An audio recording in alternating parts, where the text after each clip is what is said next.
안녕하세요. 어느 날 갑자기 국세청에서 등기 우편 받으신 적 있으신가요? 그 납세자 권리 헌장이라는 거요.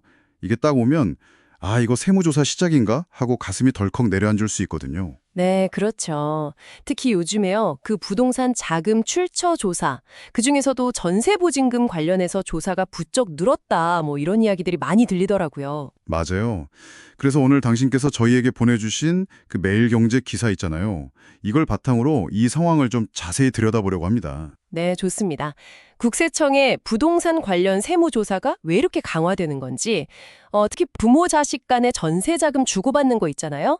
이게 증여로 간주되는 사례가 왜 늘고 있는지 그 배경을 좀 파헤쳐보죠. 네, 그래서 이 흐름이 당신께는 어떤 의미가 있는지, 또 기사에서는 그럼 어떻게 대비해야 한다고 말하는지 핵심만 딱딱 짚어드리겠습니다. 일단 기사에 나온 그 30대 김 씨 사례, 이게 좀 눈에 띄던데요. 10억 원짜리 전셋집인데 자금 출처를 밝혀라, 이런 요구를 받았다는 거죠. 네, 맞아요. 근데 알고 보니까 한 5년 전에 아버지가 집을 팔면서 세입자를 이제 아들 이름으로 전세 계약을 한 거예요. 사실상 전세금을 대신해 준 셈인데 아, 증여신고는 당연히 안 했고요. 그렇죠. 안 한 거죠. 또 비슷한 사례로 최 씨 경우도 있었어요. 형한테 아파트를 시세보다 좀 싸게 사고 그 집을 다시 어머니한테는 시세보다 비싸게 전세를 준 거죠. 아, 이것도 결국 자금 흐름을 보니까 증여 아니냐, 이렇게 의심을 받은 거군요. 네. 중요한 건 이 두 사례 모두 예전 같으면 뭐랄까, 아, 이 정도 금액은 괜찮겠지? 하고 넘어갈 수도 있었던 분위기가 이제는 아니라는 걸 보여주는 거죠. 아, 그러니까 예전에 암묵적으로 통용되던 그런 기준선 같은 거요. 뭐 강남 고가 아파트 10억 이상, 아니면 부모 자식 간 거래 3억 이상, 뭐 이런 거요. 네네, 그런 보이지 않는 선 같은 게 있었는데 기사에서도 이제 사실상 그런 기준선이 없어졌다 이렇게 지적을 해요. 기준선이 없어졌다. 네, 그러니까 자금 출처가 조금이라도 좀 불분명해 보인다 싶으면 액수랑 상관없이 그냥 조사 대상이 될 수 있다 이런 분위기라는 거죠. 와, 정말 기준이 없어졌다는 말이 확 와닿네요. 예전에는 뭐 인력이나 시스템 한계 때문에 고액 위주로 봤다면 이제는 기술이 좋아져서 그냥 금액 상관없이. 그렇죠. 이상징후만 포착되면 얼마든지 들여다볼 수 있는 뭐 완전히 달라진 상황이라고 봐야죠. 그렇다면 기사에서는 왜 이렇게 갑자기 조사가 늘었다고 분석하나요? 그 배경이 궁금한데요. 세무업계에서는 크게 한 두 가지 이유를 꼽더라고요. 첫째는 역시 국가 세수 부족 가능성입니다. 아, 세금이 부족해서. 네, 뭐 대기업 법인세 수입이 줄거나 하니까 이 부족분을 개인 과세를 좀 강화해서 메우려는 거 아니냐 이런 분석이 있고요. 그렇군요. 둘째는 그 올해 초에 도입된 세무공무원 성과포상금 제도 영향도 있지 않겠냐는 시각입니다. 아, 인센티브 제도요? 네. 징수 실적이나 뭐 소송에서 이기면 그 금액의 최대 10%, 연간 2천만 원 한도 내에서 포상금을 줄 수 있게 법이 바뀌었거든요. 그러다 보니 아무래도 조사를 더 적극적으로 할 유인이 생겼다고 보는 거죠. 결국엔 뭐 거시적으로는 세수 부족, 또 미시적으로는 담당 공무원의 어떤 실적 동기, 이런 게 맞물려서 조사 강도가 높아질 수밖에 없는 환경이라는 거네요. 네.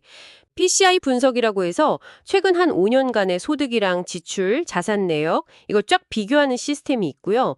또 주택 살 때 내는 자금 조달 계획서, 그리고 금융정보 분석원, FIU 정보 있잖아요. FIO 정보요? 네. 특히 고액 현금 거래라던가 좀 의심스러운 자금 흐름 이런 걸 다 종합적으로 활용합니다. 특히 2019년부터는 1,000만 원 이상 고액 현금 거래는 무조건 보고하게 돼 있어서 자금 추적이 훨씬 쉬워졌고요. 빅데이터 분석으로 점점 더 정교하게 탈세 의심자를 골라내고 있다는 거죠. 이야, 정말 조사 환경이 촘촘해졌네요. 그럼 이렇게 깐깐해진 상황에서 기사가 제시하는 대비책은 뭔가요? 역시 서류 준비가 핵심이겠죠. 네, 맞습니다. 무엇보다도 철저한 서류 준비를 강조합니다.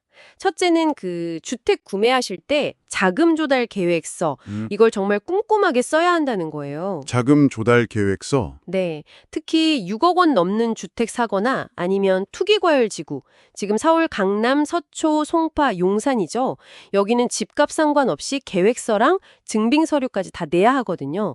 소득에 비해서 너무 비싼 집을 사면 당연히 눈에 띄겠죠. 그렇겠네요. 두 번째는요?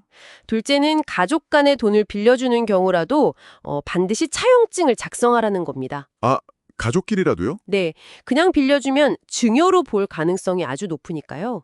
차용증에 언제 빌렸는지, 금액은 얼마인지, 언제 갚을 건지 상환 예정일이죠.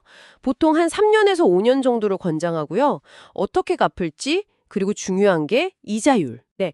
법정 이자율이 연 4.6%인데 이걸 참고해서 명확히 적는 게 중요합니다.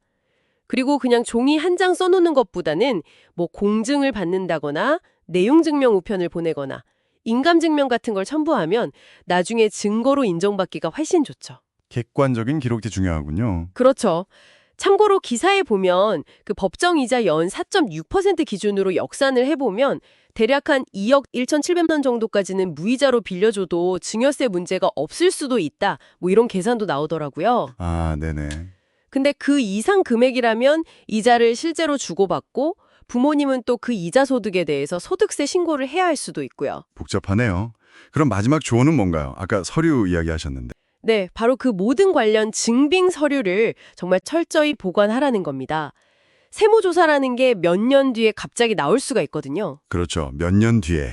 그러니까 계좌 이체 내역은 기본이고 혹시 뭐 현금으로 주고받았다면 ATM 인출 기록이라도 꼭 챙겨두는 식으로 최소한 10년 정도는 관련 자료를 쫙 보관하는 게 안전하다 이렇게 조언하고 있습니다. 10년이요? 와. 네, 심지어 우리가 흔히 쓰는 엄마 카드, 아빠 카드 있잖아요. 이런 생활비 지원도 나중에 조사 과정에서는 증여로 볼 수 있으니까 유의해야 한다고 하고요. 알겠습니다. 자, 정리를 좀 해보면 결국 국세청이 이제 빅데이터나 강화된 시스템을 이용해서 부동산 자금 출처, 특히 그 가족 간의 전세자금 지원 같은 영역을 예전보다 훨씬 더 면밀하게 들여다보고 있다. 이런 거네요. 네, 맞습니다. 그래서 과거에 이 정도는 괜찮겠지 하는 그런 암묵적인 기준은 이젠 더 이상 통하지 않을 수 있다. 그러니까 자금 거래할 때 처음부터 좀 철저하게 준비하고 증빙을 잘 관리하는 게 중요해 보인다. 이 말씀이시죠? 네, 정확합니다. 그래서 오늘 분석한 내용을 바탕으로 당신께 이런 질문을 한번 던져보고 싶습니다. 기사에서도 설명된 것처럼 이렇게 세무당국의 감시가 강화되고 데이터 활용이 늘어나는 것이 어쩌면 한국 사회의 어떤 특유의 문화처럼 여겨졌던 부분이잖아요. 주택 마련 과정에서 가족끼리 이렇게 금융 지원을 해주는 거요. 네, 그렇죠. 이런 문화에 장기적으로 어떤 변화를 가져올 수 있을까? 뭐 오늘 저희가 여기서 답을 딱 내릴 순 없겠지만 앞으로 좀 지켜보면서 생각해 볼 만한 그런 흥미로운 지점이 아닐까 싶습니다. 절세공장TV의 구독과 좋아요는 절세공장TV 성장에 큰 도움이 됩니다. 감사합니다.